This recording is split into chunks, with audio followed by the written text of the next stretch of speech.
you're right. You do recognize me. Kip Zakaris, actor. And this actor has just heard the biggest news of his career. I have just been nominated for Outstanding Guest Actor in a daytime television series! Drinks for everybody! Yes, sir, this is gonna kick my career into a whole new gear. Oh, yeah, it'd be good to get that baby out of reverse, huh? What's going on? Kip's been nominated for an Emmy. Oh, for cat's sake, an Emmy! An Emmy, Kip! Kip nominated for an Emmy. Oh, who'd have thought? Who would have thought? Well, technically, it's not an Emmy. It's the All-American Daytime Television Achievement Awards. And where's that held, Kip? In your living room? Come on, give him a break. I think it's great. Now, what role was it for, Kip? Was it the coal miner who got stuck in the mine shaft and was rescued by the band of little orphans and digging for a dad? Or was it for the terrorist leader who had amnesia and I think my name is Fahid? Actually, Ray, it's for the role of Brick in that soap opera that I did. I'm sure you all remember that one. Oh, yes, I remember. You were the handsome drifter who came to town, and that girl Misty fell for you, even though her mother warned her that you were nothing but trouble, and then the mother had an affair with you, too. But when you gave the grandmother that hot oil massage, I said to myself, oh, no, not in my living room. Hey, Nadine, here you go. 1 duck, 1 lamb chop for table 6. I heard a lot of applause. What were they doing, passing around my lemon souffle? You've got to tell me when these things happen. I like to see the moment when I change people's lives. Hey, Dan, guess what? Oh, don't worry, I didn't get engaged or anything. Kip here got nominated for an acting award. Oh, gee, really, Kip, nominated for an award. Well, who would have thought? Who would have thought? Now, the way I look at it, it's an honor just to be nominated. You know, I know a lot of actors, and they all say that, but I have a feeling they would sell their mothers to win something. If only it were that simple. Well, listen up, everybody. Since this is one of the most important nights of my life and I want to share it with my friends, I have bought a table for the ceremony, and I want all of you to be my guests. What do you say? Well, will there be celebrities there, or just guys like you? Abe, there are going to be all the daytime heavy hitters. There are going to be talk show hosts, all the big soap opera stars. Oh, soap operas. I don't understand why people watch those things. They're an insult to your intelligence. They're always about some small town where half the people are in a coma and the other half's on trial for putting them in a coma. And what's with all those guys in the eye patches? Who the hell's going around poking their eyes out anyway? I think it'd be great to go. Maybe I'll be seen on television, you know? That'd be a first in the Litvak family. Well, unless you count my sister Louise. The back of her head was on American Bandstand. So what about you two? I can't. I'm busy that night. Jack, you gotta wait till he tells you what night it is before you say you're busy. I'm sorry. I clutched. Don't be so bad, Jack. You know that morbid fascination we have for plastic surgery? Yeah. I predict it'll be a smorgasbord of bad eye jobs, breast implants, and college and mishaps you can't even imagine. Now, where else can you see all that and get a free meal? You know, Meg, when you're right. Kip, count me in. Great. What about you, Miss Dana? What? What was that? Let me make myself clear. I'm not inviting you as part of a package like the others. No. I am asking you, Miss Dana Palladino, to be my date. You date, you say? Oh, gee. I don't know. Do you think that's a good idea? I mean, you know, I'm such a powerful personality. It's just a matter of time before I suck all the attention away from you.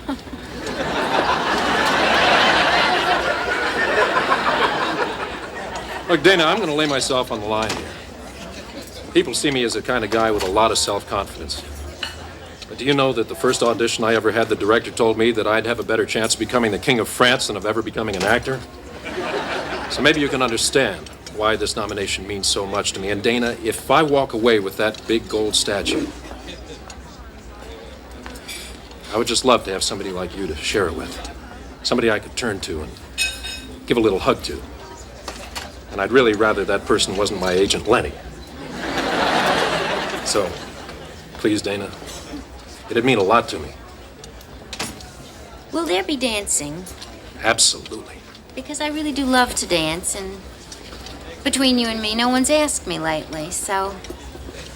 All right. You got yourself a date. Thanks, Dana. Thanks.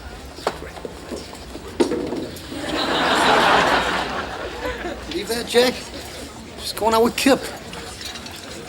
I mean, if this is her way of trying to get my attention, doesn't she realize she doesn't have to play games with me? Something really weird is happening here. I'm gonna get some answers. So, what's the story? Does Kip have something on you? He does, doesn't he? What is it, an incriminating picture of you using a pre-made pie crust? Well, now, isn't that interesting? Not only have you eavesdropped on my conversation, but you've gotten all worked up about it. Oh, come on. I'm just raising the red flag of caution, that's all. I mean, none of us knows that much about Kip, and you are small. You would fit very neatly into the trunk of his car, if you know what I mean. My God, you're jealous. All the abuse that I have heaped on you, and it's just been a big turn on, hasn't it? Oh, come on. You think I'm jealous? That's hilarious. You know what I really feel here, Dana?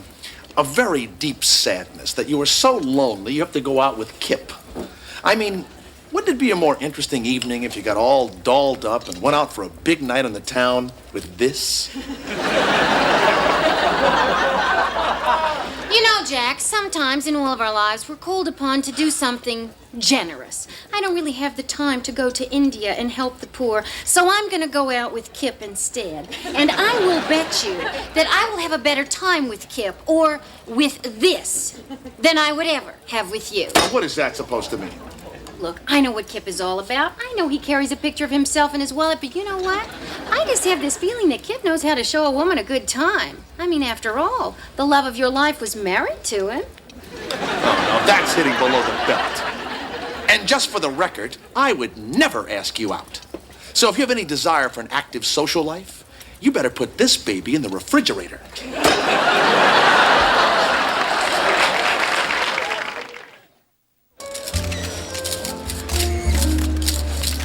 So, where are Dana and Kip? Shouldn't they be here by now? Not that I care, I'm just asking. Are you anybody? Oh, yeah, I'm Connie Chung. Oh, they're the fellas. Oh, look at the three of you. Is there anything more handsome than a man in a tuxedo? And you ladies look very nice, too. Look, just out of curiosity, did you happen to see Dana and Kip out there?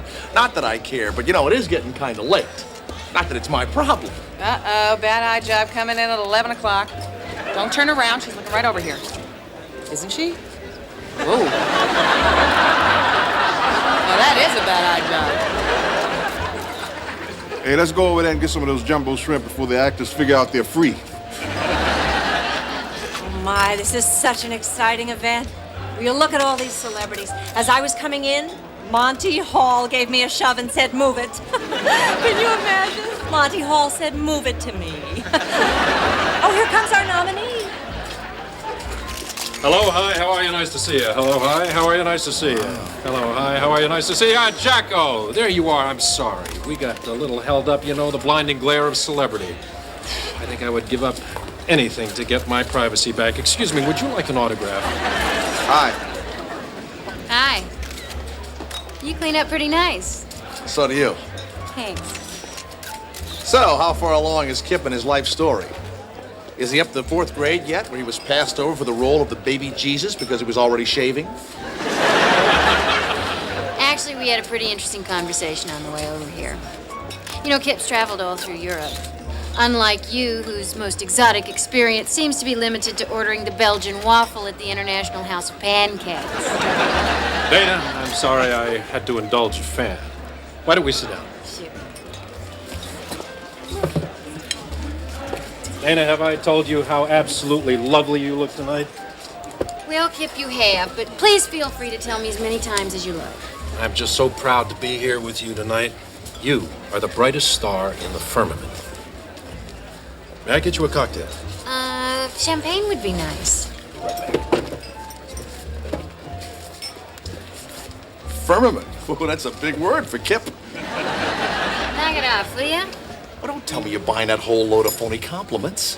A phony compliment delivered correctly is an art. You have a lot to learn about women. Yeah, right. By the way, you look great in a tuxedo. Oh, well, thanks. See what I mean?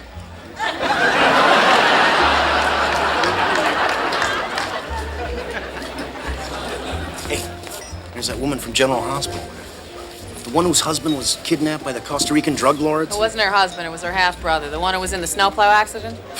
You were so wrong. The snowplow accident was Tiffany Slade's boyfriend, the ski instructor. Tiffany Slade doesn't even have a boyfriend. She was having an affair with the operating room nurse. Oh, come on. If you're going to talk, get your facts straight. Tiffany Slade isn't even on General Hospital. She's on The Young and the Restless. And she's trying to keep a good-for-nothing husband from finding out about her twin sister, but it's all going to come out at that trial. See? All right, I'll wash your soaps. What else am I supposed to do while I'm ironing? But I'm going to cut back. I am. As soon as I find out who the father of Tiffany Slade's baby is. Yeah, she's pregnant again. She is? When did that happen? Thursday.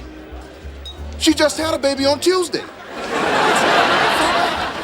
you are, my lady. Thank you. You having a good time, Dana? I want you to feel comfortable. Let me know if there's anything else I can get for you. I'm just fine. Thank you, Kip. As a matter of fact, I haven't had a man be so attentive to me since I catered a party at Hyannisport. I love that perfume you're wearing. Reminds me of a time I was in the south of France. There was this garden of wildflowers. Excuse me, would you pass the butter, Kip? Why? There's no bread on the table yet. I know that. I just like to have the butter next to me so that when the bread does come, I don't waste a lot of valuable time looking around for it, all right? Thank you. What's going on, Stein? You jealous? Oh, come on, of course not. You sure are all over them. You're hallucinating. If you leaned in any closer, you'd Shh, be quiet. I can't hear what they're saying. Ladies and gentlemen, please take your seats. The ceremony will begin in a few minutes. And once more, a reminder, this is a televised event for the Fox Network, so the doors will be locked and no one will be allowed to leave until the end of the evening's festivities. Have a great time. He's kidding, right? We can't get out? They don't want anybody to leave until all the awards are given out. How many awards are there? 47. Oh, here you are, Kip. Number 46.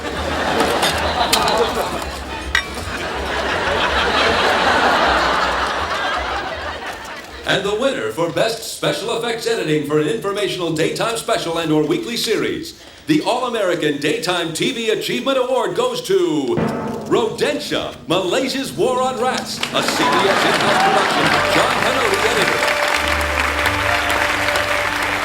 Still talking. I mean, what could possibly be so interesting? If you'll excuse me for a minute, I think I'll run to the ladies' room, although there are 4,000 women here in pantyhose, so don't wait up for me. What happened? Who came in? Jack, they're standing because a lady is leaving the table. Oh, we're doing that again now? You will never guess who I just ran into. Monty Hall, again. He was waiting to get into the men's room, and I said to him, "This'll just kill you." I said, "Is that door number 1?" And he looked like he wanted to say something to me, but I guess he must have been presenting the next award because he just took off and ran right back into the ballroom. Boy, for a man his age, he can really move. Sit down.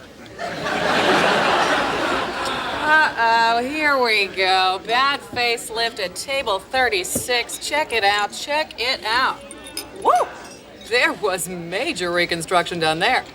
I'll bet she used the same crew they used on the Statue of Liberty. I wonder if she had to get a permit from the city.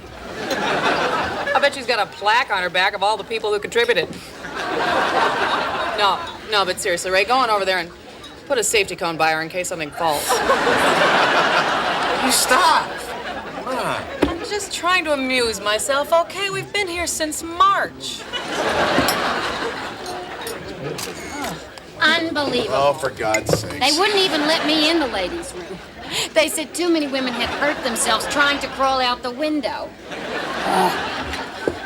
Hey, everybody. I think my award's up next. And now, ladies and gentlemen, Chad Garrett.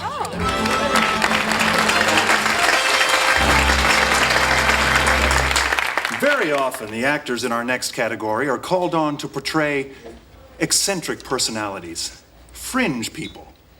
Okay, nuts. And here to present the most outstanding guest actor in a daytime drama is one of America's most beloved characters and something of an authority on nuts. Here he is, the host of The Nut Hut, Nutso the Squirrel.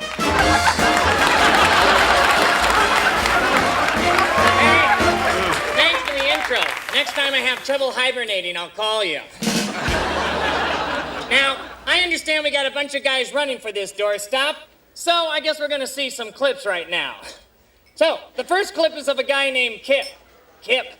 What the hell kind of a name is that? Even I wouldn't have a stupid name like that, and I'm vermin! Anyway, roll it! Misty, I'm going to lay myself on the line here. People see me as a guy with a lot of self-confidence. But did you know that the first time I ever rode a horse, the wrangler told me that I stood a better chance of becoming the king of France than of ever becoming a rodeo cowboy? So maybe you can understand how much riding that bull means to me. And Misty, if I win that big belt buckle tonight, I would just love to have somebody like you to share it with me. Somebody I can turn to. Give a little hug to. And I'd rather that somebody wasn't my horse, Chet.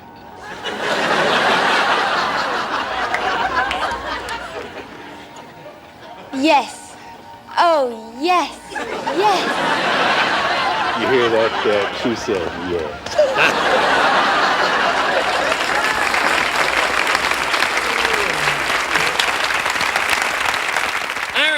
So those are the clips of the 5 nominees. Let's get this over with before I dart into a busy intersection to put myself out of my misery. And the winner is... Whoa! Look at this, kids! It's a 4-way tie! Oh, yeah, that happens a lot in the Nobel Prize Committee. So, in the interest of time, I guess I'll just say that the All-American Daytime Television Achievement Award doesn't go to Kip Zakaris. The rest of you are all winners. Come up and get it.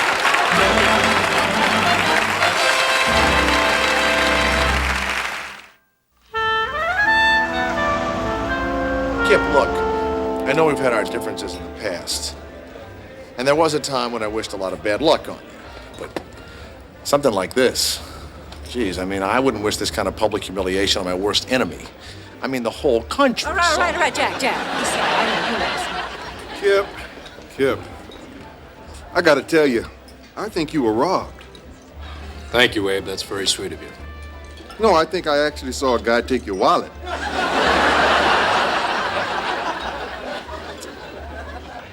Oh, my God. Oh, please. Hey, everybody, let's quit moping around and go next door to the ball. Let's go mope over there.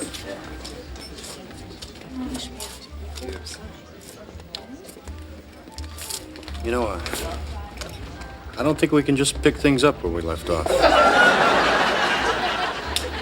I'm gonna need some time.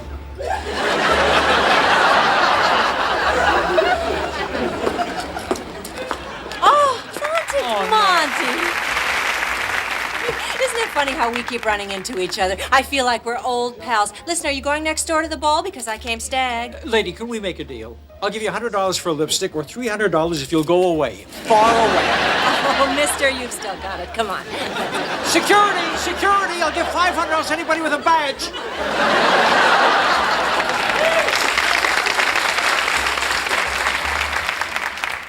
Well, Kip, I'm sure you'll come back from this crushing defeat. And may I add that you have a better chance of becoming the King of France than ever going out with me again. What are you saying? That I used Brick's speech to get you to come here with me tonight? How about word for word? What are you saying? That I don't have the capability of expressing myself with my own words? That I need some hack writer? Et tu, Brute? Excuse me. Kip Zakaris? Christine Thomas, Entertainment Today. Can you stand up here a second? Kip, you've made television history here tonight. Nobody in this room ever remembers anybody losing this big before. How do you feel about that? Let me ask you something, Kip. Do you remember who won your award last year? Well, actually, no, I don't. That's right, Kip. Nobody remembers the winners. Winners, they're a dime a dozen. but spectacular losers like yourself. Now that's a story. Congratulations, Kip. Reporting live from New York, this is Christine Thomas. Cut. Good, Kip. Got some good story. Thank you. Appreciate it. Hey, wait. You know, I never thought of it that way. I mean, who's the biggest loser of all? Susan Lucci. Everybody knows who she is. She's got all the big TV deals. I could be the next Susan Lucci. Any luck? I'll lose again next year. Kip, would you mind if we shot a little tape of you here at the bar? Maybe sitting up at the bar, drinking heavily, or being shunned by your peers, that sort of thing. No. That sounds great. Oh, good. Okay. Dana, you remember when I said that if I win, I'd like to have somebody that I could give a little hug to? Well, I didn't win, but,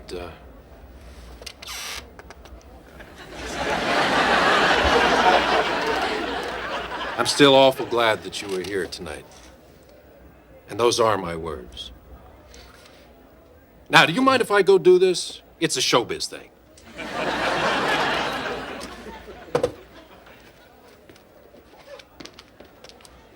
Do not say a word. I have a Swiss Army knife in my evening bag, and I am well versed in the use of any and all attachments. I'm not going to milk this. I just have one question. Who's a better guy? One who forgets to pull the chair out for you, or the one who pulls the rug out from under you? These are my choices. This is why I live with a cat.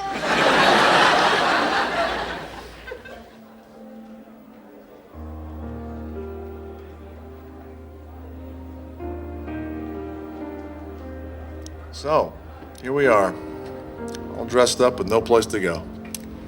Well, I know where I'm going. Home. Really? When you hear music like this, it doesn't make you want to take a little cruise around the dance floor? With who? You? Why not? Oh, please, I can't believe you even dance. Oh, really? Well, let's just say that as a young man in Brooklyn, my mother enrolled me in the Evelyn Goldman dance and cotillion class, where I gained such a reputation, the neighborhood kids delighted in beating the crap out of me. That's how good a dancer I am. Come on. Well, maybe for a minute. But you better not embarrass me. These are new shoes, and if you step on them...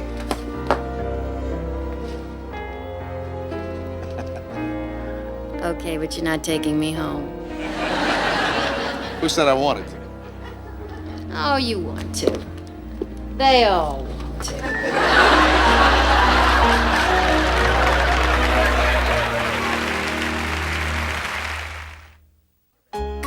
I'm telling you, Red, Bob Gibson threw the ball harder than anybody who ever pitched. I don't know what you're talking about, you little rodent.